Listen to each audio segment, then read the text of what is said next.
The CBS Radio Mystery Theater presents...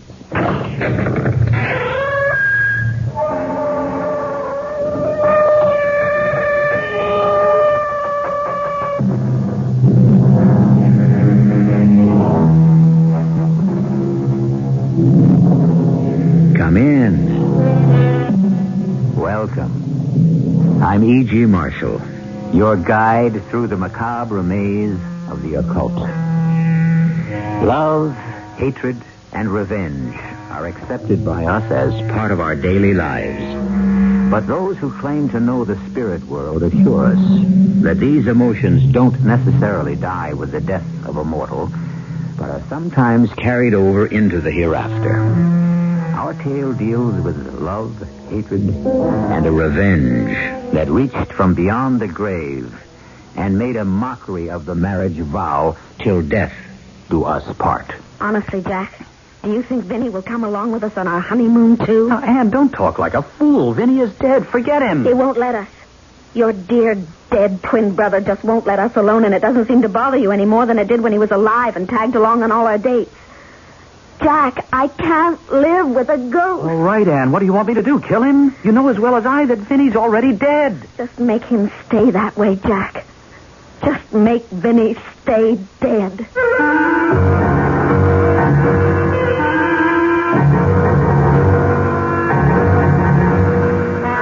Our mystery drama, An Identical Murder, was written especially for the Mystery Theater by Murray Burnett and stars William Redfield and Elliot Reed.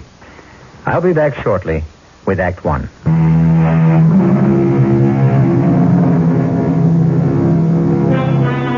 That thin line between love and hate has been walked by tellers of tales ever since tales have been told. For other storytellers, the line between life and death became a thoroughfare on which they balanced fascinating tales of terror. Today, we cross both lines, love and hate, life and death, as our path leads us to the ultimate unknown terror. Our guide along this path is a man named Harry Carlson, who's more experienced climbing mountains than dealing with the unknown. Let's set the record straight from the start. I'm not a man who sees things. I'm a guy with both feet on the ground, my head on straight. Darn well better be, because my hobby is mountain climbing. And the icy face of a mountain is no place for a guy with jumpy nerves. The funny thing about what I have to tell you is that this whole bizarre adventure started with a climb. A climb I made with the Benton twins. I remember the three of us sitting in the warm tap room of the Regenhof talking about the climb. Harry, the map shows we shouldn't have too much trouble after we reach this point, about halfway up the north face. Right, Vinny. The tough part should come when we leave the trail. I'm Jack. He's Vinny. You keep mixing us up. Wouldn't you think I'd be able to tell you apart after the last 4 years? Well, Harry, why should you be different than everyone else? People have been calling Jack Vinny and me Jack ever since I can remember. Well, I'd love to talk more with you guys about people mistaking you for one another, but I think we're prepared for tomorrow's climb, and I'd better hit the sack. I'm just a lonely young lady looking for a date. Anyone interested? And what are you doing in Switzerland? Annie, darling, listen, pay no attention to my rude twin brother. I am delighted you're here, Anne. Vinny. And I know you're Vinny because Jack always says my brother, and you say my twin brother. And since you're such an observant minx, come here and put your arms around me, and I'll show you just how glad I am to see you. You've made yourself a deal. Hey, my ribs, Jack. Leave me my ribs. I'll need them for the slopes tomorrow. Oh, what's this about slopes? I don't know how you got here, but now that you're here, there'll be no skiing. You're climbing with us tomorrow. Please don't take this personally, but I have no head for heights. I'm all right on skis, but climbing is out. If everyone knew their own limitations, there'd be a lot fewer accidents. Well, good night. We'll meet here tomorrow bright and early. Yeah, that seems like a good idea for all of us. Now, what do you say, Jack? If you don't mind, Vinny, there's something I want to discuss with Jack. Oh? Private? Sort of. Well, now, Anne, you ought to know by now that Jack and I have no secrets from each other. He'll only tell me anyway. Perhaps, Vinny, that's exactly what I want.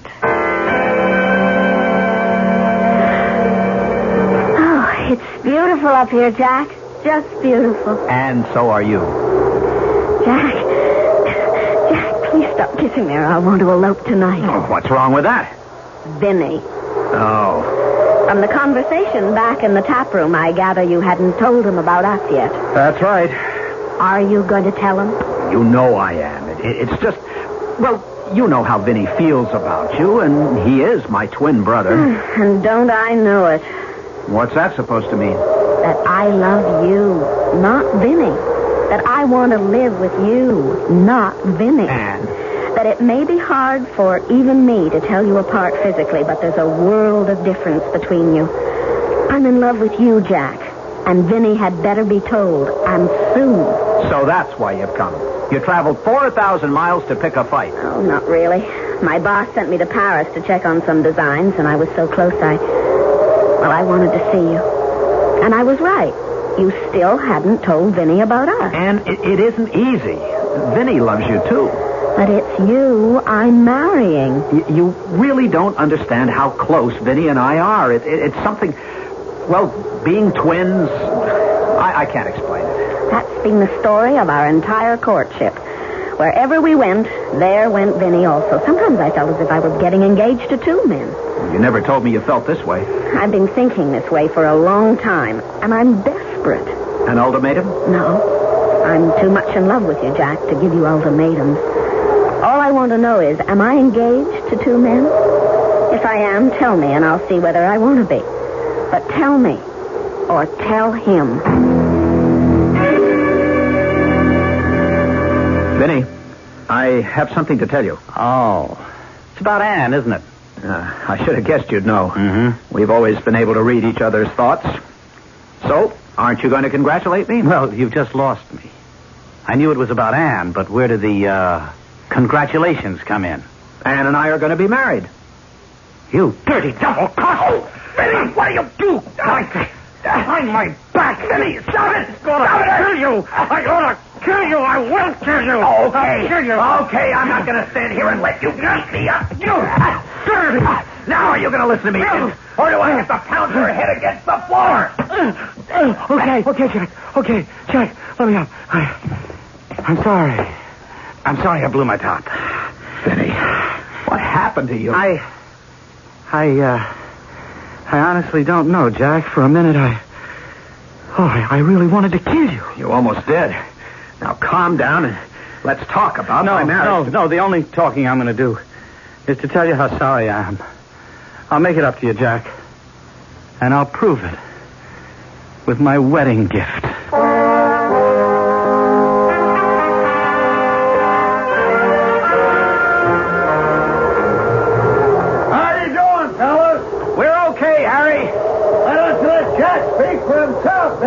There you go again, Harry. I am Jack. And I'm Vinny. And I'm doing okay, too. How far are we from the summit? I'll keep you straight somehow. Jack's the low man on the line, and Vinny, you're next, right? Right. How far from the summit? Not too far. A couple 100 feet or so. Uh-oh. Trouble? Yeah, a little. Oh, what is it? There's a pretty easy path to the summit, but to get there, it looks like a tough traverse right in front of me. How tough? I don't know. I don't want to get you guys started on it until I do a little more exploring. Well, how long do you think it'll take? Oh, not too long. I don't want to untie my rope. You guys be all right? We'll be fine. Hey, the wind seems to be getting stronger. Yeah, it is. And a storm can be real trouble. Maybe we ought to forget the summit and start back down, huh? No, let's give it a try, Harry. Go and take a look at the traverse. Oh, okay. But watch yourself. Vinny, you hang on to my rope. All right. I'll tie on again when I return.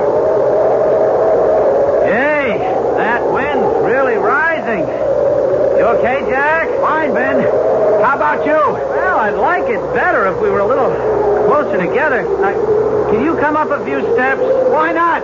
Hang on to the rope. Right. Hey, Ben, don't let the rope go slack. I'm having trouble. I'm slipping. What's that? I can't hear you. Ben, I can't get a foothold.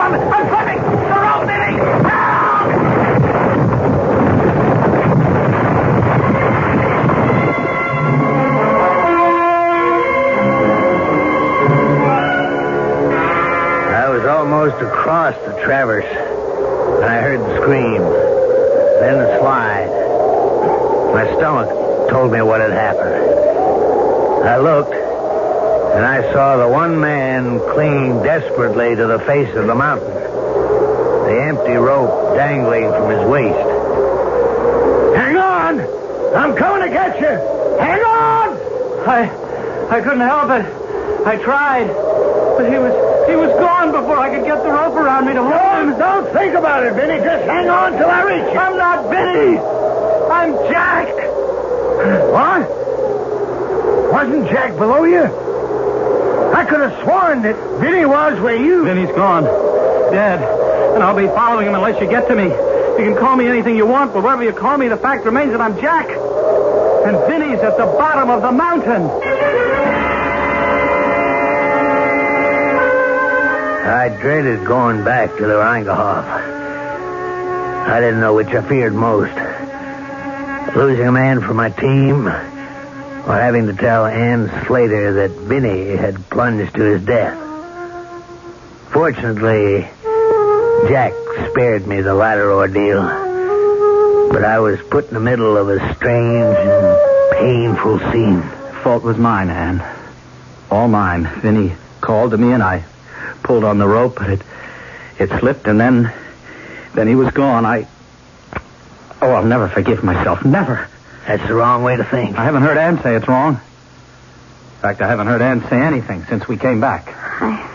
I don't know what to say. I'm too shocked. Well, that's understandable. Maybe we ought to get a doctor. Oh, no, thanks, Vinny. What am I saying? I called you Vinny. Oh, of course.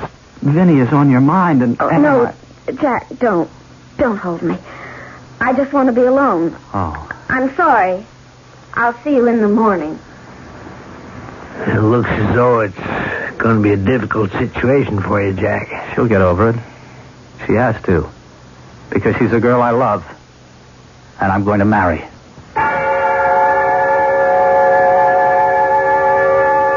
A few months passed. I expected to read the announcement of the wedding between Jack Benton and Ann Slater, but all I heard was that they were seen around town together and no date had been set. Until one day at my office, I looked up and Ann Slater stood there.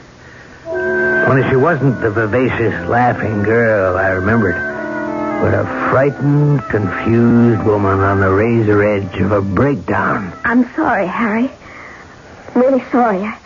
I shouldn't have come, but Oh, you don't think I'm crazy, do you? No, Ann, sit down. Let me get you a drink. You were there. You're the only one I could think of who might be able to help. Brandy, coffee. He's dead, isn't he? You were there. Now, Ann, try to get hold of yourself. What is it? That's what Jack keeps telling me. He says it's all in my mind, but I know it isn't. It isn't! Ann, why don't you start somewhere and explain so that I can understand? It's Jack. And Vinny. Vinny? You know how close Jack and Vinny were, but what you couldn't know was that all the time Jack and I were dating, Vinny was along. What does that have to do with Vinny? Heaven help me, but I think we still are. I think we still are a threesome.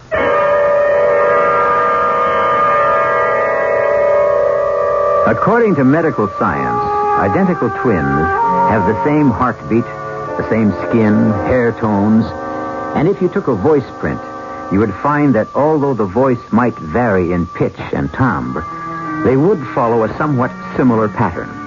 The question is, would a woman be able to tell the difference between identical twins if she loved one of them? I'll return shortly with Act 2.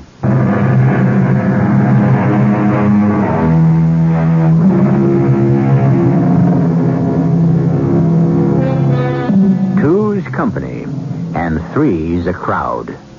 But I'm puzzled about which kind of a third party on a date is more disturbing. A dull and insensitive bore who refuses to take any hints about leaving, or an unseen but definitely felt presence. In other words, a ghost. Ann Slater is trying to explain how she feels about this ghostly third party as we continue with our strange tale. I feel so disloyal.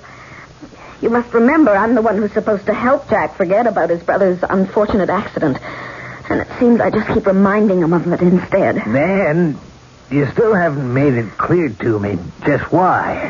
Wherever we go, Vinny is with us. Well, that's not possible. Vinny's dead. I know that, but just listen. Last night, we went to the pump room for dinner. Good evening, monsieur, madame. I have your table over here. As you see, monsieur, it's set for 4, but I'll have the busboy remove 2 place settings, and you will have more room. Oh, thank you, Captain. I appreciate that. And, monsieur, may I recommend our special salad? They're all on the table up front. You may serve yourself. Thank you. Merci. And then the strangest thing happened.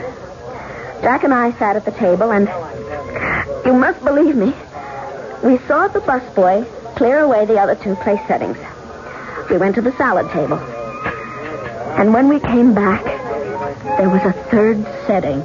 Well, that's easily accounted for. Maybe another busboy started to set up the table for 4. Yes? Then tell me how you account for the fact that the 3rd place had a salad plate heaped with Caesar salad. Caesar salad. I remember, that's Vinny's favorite. Well, maybe Jack... We were together at the salad table every minute, and we came back together. What did Jack say? What he always says when this happens. Forget it. Then he isn't as concerned about this as you are. That's another thing that's bothering me. He's concerned. I know he's concerned, but he won't admit it. Do you think he's trying to act as if everything were normal so as not to upset me? Well, now, don't you think that's a strong possibility? But there are other possibilities. I don't know what you mean. I hope you will when I tell you what happened a week ago at an amusement park. Oh, look, Jack. Cotton candy. I haven't had cotton candy in years. Well, then you'll have a big, giant portion. Uh-oh, no. It's too fattening. Just a small one will be fine. No, you'll see. Here you are, darling. Oh, thank you, Jack. Oh, I wish I could make your eyes sparkle and your lips smile that way when I'm not bringing you cotton candy. Delicious. But sticky. And? Did you hear what I said? And? I'm sorry. Oh, what's wrong? Why can't I make you happy the way I used to? It's my fault. I'm all mixed up. About us? About us and Vinny. And... Look, Vinny's dead. We just have to forget him. He won't let us. He just won't, and you don't seem to understand. Sometimes I think your voice sounds just like Vinny's. That maybe I've mistaken you for... Oh, forgive me, Jack. I just don't know what I'm saying. It's all right. Now, look, I've known a lot of girls. You know that. But you're the one I want to marry, not just for your looks, but for your wonderful sweetness and sensitivity. I know how you must have felt about Vinny always tagging along. It was only natural that when you heard he died, at first you... Well, I suppose you were glad. No. Be honest with yourself. Only at first. You were glad that he was out of the way. And because you're feeling guilty about it, you're letting that feeling lead you into imagining all sorts of ridiculous things. You think that could be the explanation? Oh, darling, I'm sure of it. Now, look, let's just forget all about Vinny and enjoy ourselves. Which do you want to try? The slide or the shoot the chute? Your choice, Jack. You wait right here. I'll get the ticket. But, Jack, I want to... Jack, come back a minute. No, I won't listen. I heard Sweet Sue, just as if Jack were right beside me. But how could that be if he was off buying tickets? I heard it. All right, Ann. All right. Now, you thought you heard it. Oh, no one believes me. I'm not sure what it is you want me to believe, Ann. You were also there when it happened, on the mountain. You would know definitely which one of them fell. Well, I heard the shouts, but I didn't actually see. There's one way we could be sure. One way there'd be no doubt at all. How? Fingerprints. If the body could be recovered. No chance. Not at least until the spring thaws. But, Ann, that still wouldn't explain the strange happenings. Maybe not. But can't you see that I'm terrified I'm marrying the wrong man? If I knew which one had died on the mountain, at least I'd be sure about the man I'm supposed to marry.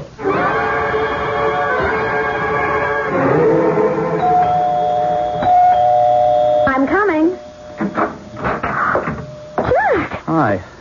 Didn't you get my note? Oh, you bet I did. That's why I'm here. All right, now, what's this about your taking a trip? I said it in the note. I just have to get away for a while and think. Where are you going? I didn't tell you because I didn't want you to know. Anne, what's happened to us? That's what I'm going to go and try and figure out. Look, you're not going. What? I mean it, not without me. I love you. I love you more than life itself. Jack, that's very sweet. But if you do love me, you're going to have to let me get away for a short while to get my head straight. Why, what have I done to you? I'm afraid I've done it to myself, Jack. It's not you. All right, well, look, may I have a cup of coffee? It will have to be instant because I don't want to miss my plane. Okay, instant. Lucky I left the kettle out. I've put most of my other pots and pans away. Look, if it's too much trouble, don't bother. It will only take a minute. No. Oh, no. Please, God, no.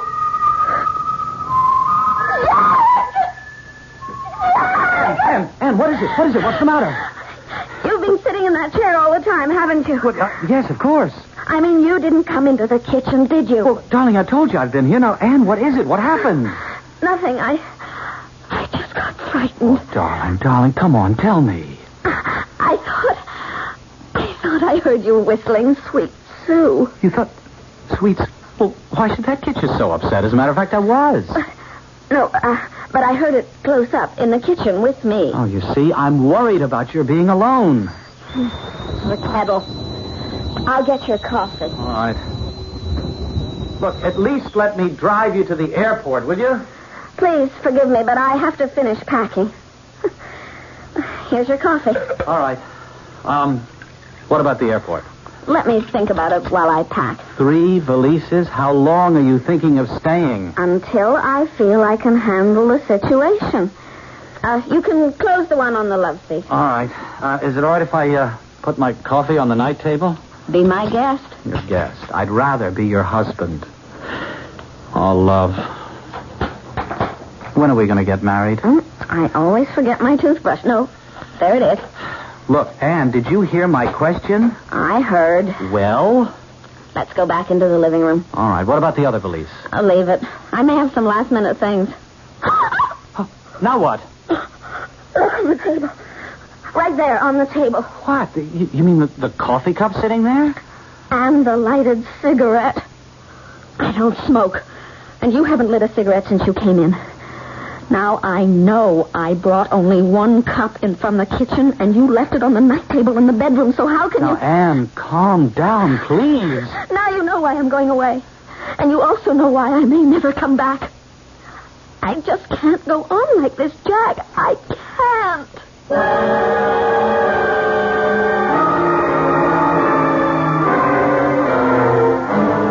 Harry, you know where she went, and you're going to tell me. I have no idea where Ann is. I tell you, I've got to find her. Now, Jack, I'm not much on giving advice, but Ann's a big girl. I imagine if she wanted you to know where she was, she'd let you know.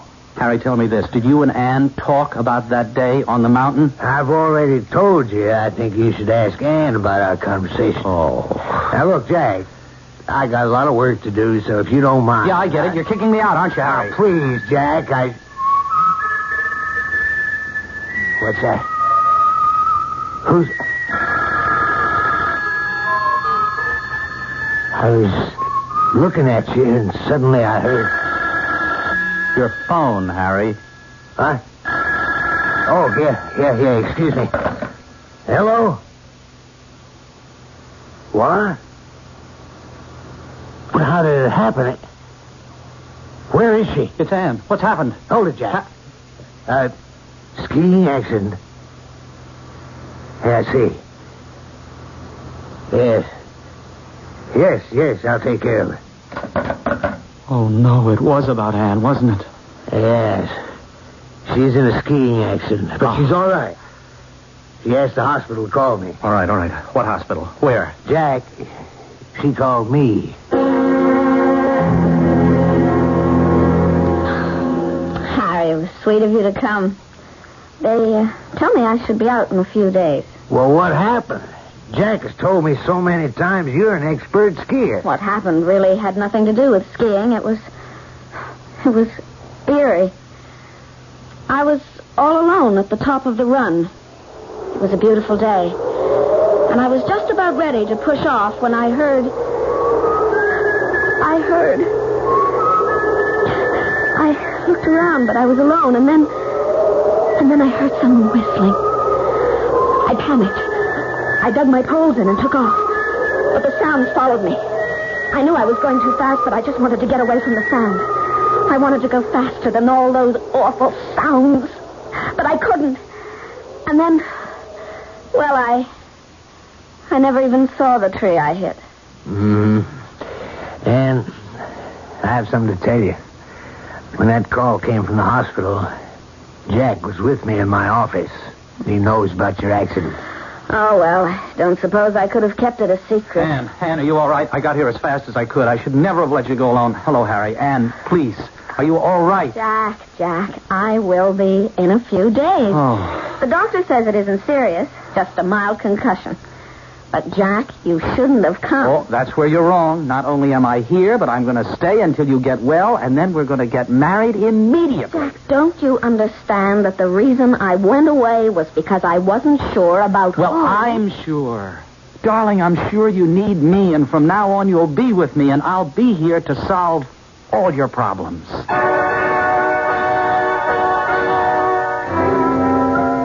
Having the man you love by your side in times of trouble can be a great comfort. But it also can be greatly disturbing if you're not sure whether the man by your side isn't the wrong man, the wrong twin, and perhaps even a murderer. We'll be back shortly with a resolution of our Anne's dilemma.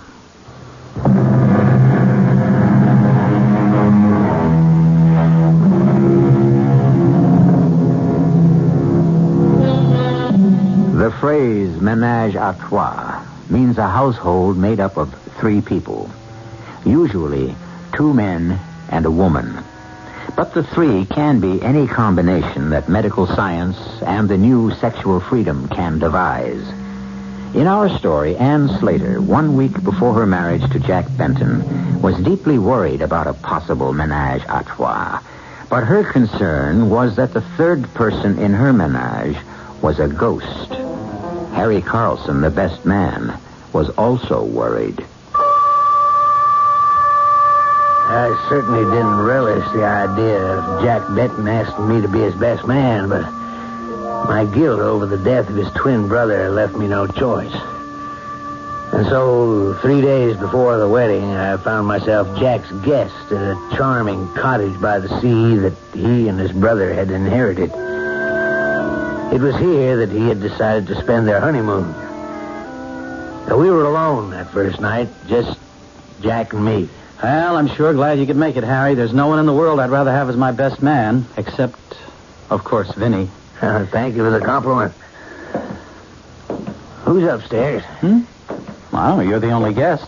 Yeah, but there's somebody up there. Surely you can hear the footsteps. There's no one there. Oh, you must be putting me on, Jack. I tell you, there's no one. Now, don't tell me you don't hear those steps. Must be someone making them. Well, okay, if you want, you can look for yourself. That's exactly what I'm going to do.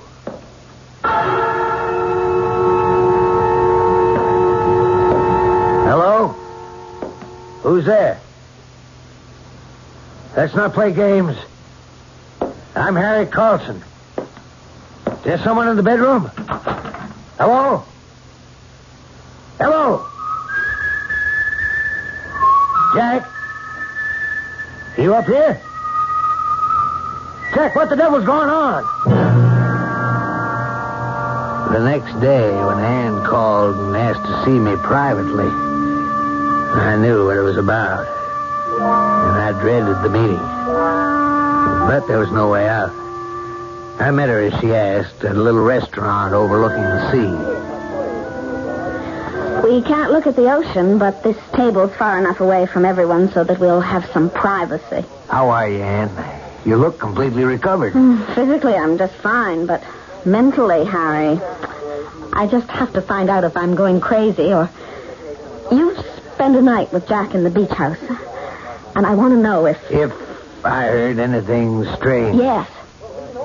Whenever I'm with Jack, I don't know how exactly to describe it. There's always a feeling of another person. A presence. Someone else there. Did you feel that too? You're not crazy, Anne. Oh, thank heaven. You felt it too. Harry, I think you saved me. From what, Anne? Sometimes I'm absolutely sure that the man I'm going to marry isn't Jack, but Vinny. Now I know what I have to do. I'm going to call the wedding off. I thought it was supposed to be bad luck if the bridegroom saw the bride before the wedding. I think it's only on the same day or something like that. And alone here in your room at the motel, what will people say? What will people say when they hear that there's not going to be a wedding? You know, I've always loved your sense of humor, until now. I'm not joking. No, you're not. I don't mean I won't marry you. I will just as soon as you level with me. Don't you see I can't go into a marriage with a man who just laughs off something that's terribly important to me? Anne, please, I'm not doing that. I simply don't know what you're talking about. When you do, maybe we can go ahead. Okay, all right. I have been lying to you. Oh, Jack. But why? Why did you lie? Because, darling, I didn't want to worry you. I thought Vinny would go away. Then it is. Vinny, or his ghost. You wanted the truth, didn't you? Yes. Then you're going to have to be able to face it. You knew, of course, that Vinny was in love with you. I knew. I mean, I won't pretend that I can explain it, but we were identical twins. You must remember how sometimes we didn't even have to talk because we knew what each of us was thinking. I remember. Sometimes it drove me crazy. Well, somehow, now, I don't know how. Vinny is still with us. I feel him at times so strongly that I've even started talking to him. Then you're saying that Vinny is a... A ghost. But look, there are ways of getting rid of ghosts. You mean something like exorcism? Whatever you call it, there are people, mediums, who get through to the other world.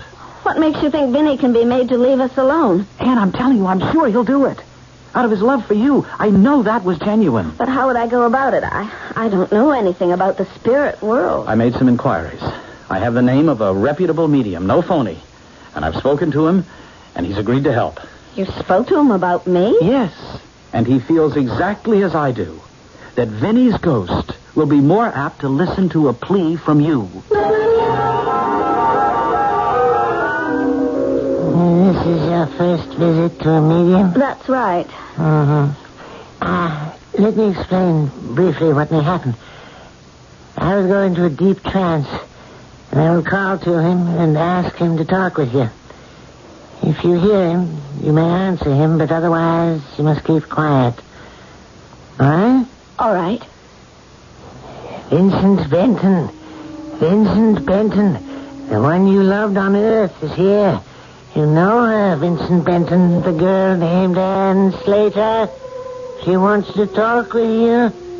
Are you there? He's here. Vincent Benton, listen. I speak for Anne Slater and your brother Jack. Stop that! You have no reason for anger. Listen to us. Your actions are making Anne Slater and your twin brother Jack very unhappy. You must realize that you will only have peace when you give them peace.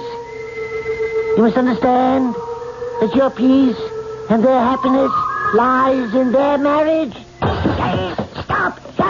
Let go of me! You're hurting me! Let go! I must get back to the sphere where I belong. Let me go! I'm not one of you! Are you all right? What happened? I'm sorry. I cannot help you. I don't believe anyone can. We contacted a malignant, a very evil spirit. And it's best that you leave immediately.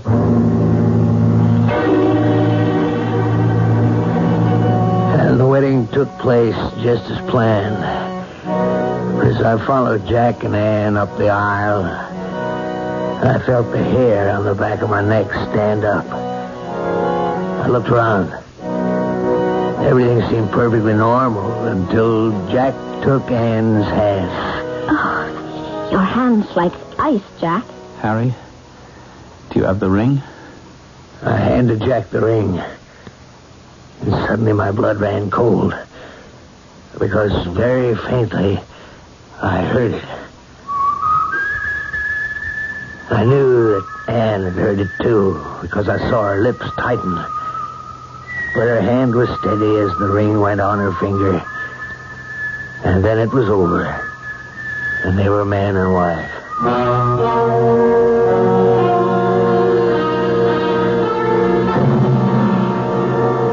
At the reception after the ceremony, I was only counting the minutes until the last guest left, and I could also decently leave.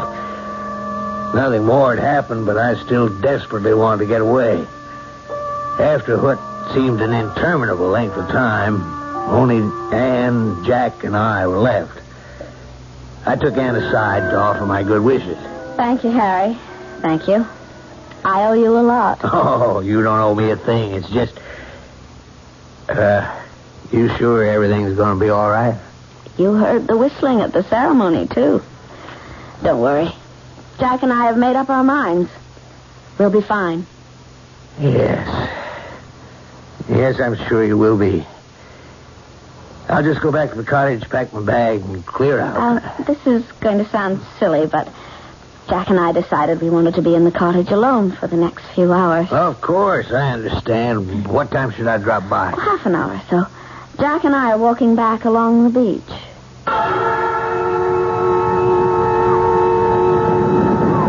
I don't ask you to believe what happened next. I only tell you what I saw with my own eyes as I stood on the steps of the church and watched them walk on the wooden planks that had been laid along the beach to form a crude boardwalk. Their backs were to me, and Jack's arm was around Ann's waist, when suddenly, I'll swear, there were two arms around her waist, and one of them was encased in ice.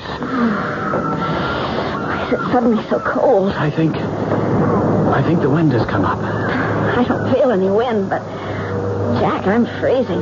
Let's walk faster. Darling, I can't. Look, you run on ahead and light a fire, will you? I'll be along in a minute.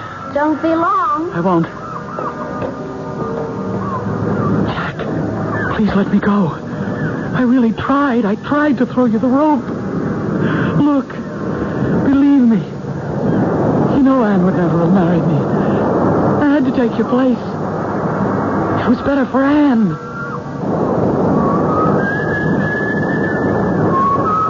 Oh, please, Jack. Let me live. Please. Go back to being dead. And as I watched, the arm encased in ice grew to a whole man, who with his icy arm locked around the bridegroom's shoulders, led him inexorably off the planks and across the sand and into the sea, where they both disappeared from view.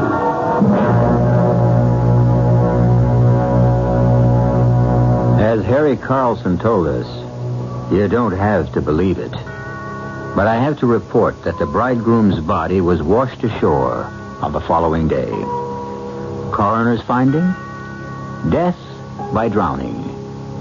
There was, however, no explanation offered as to why the new bridegroom had suddenly decided to go swimming by himself with his clothes on. I'll be back shortly.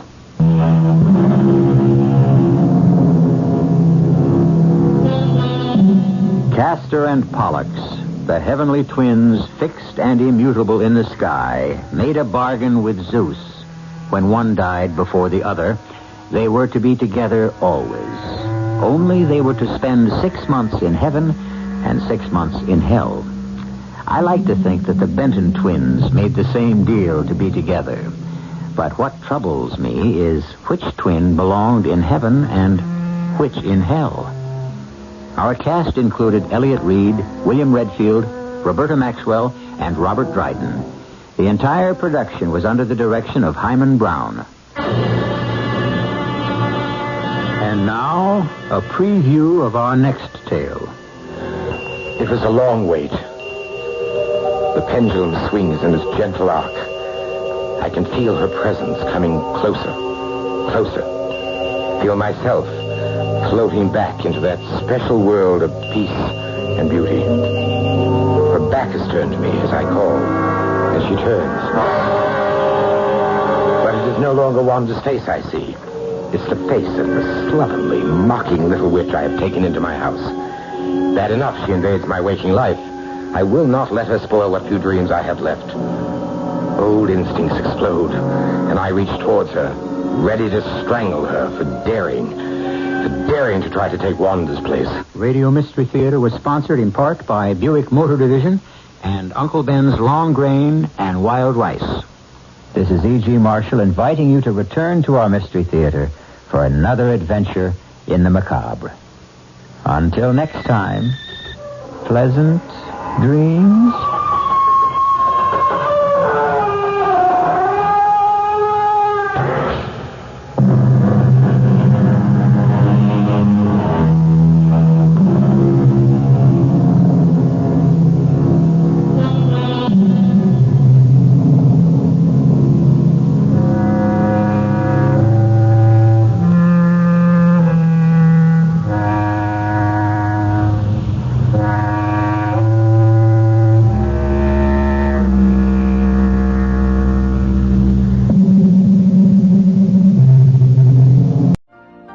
You've been listening to the OTR Gold Network. Find more classic radio at otrgold.com.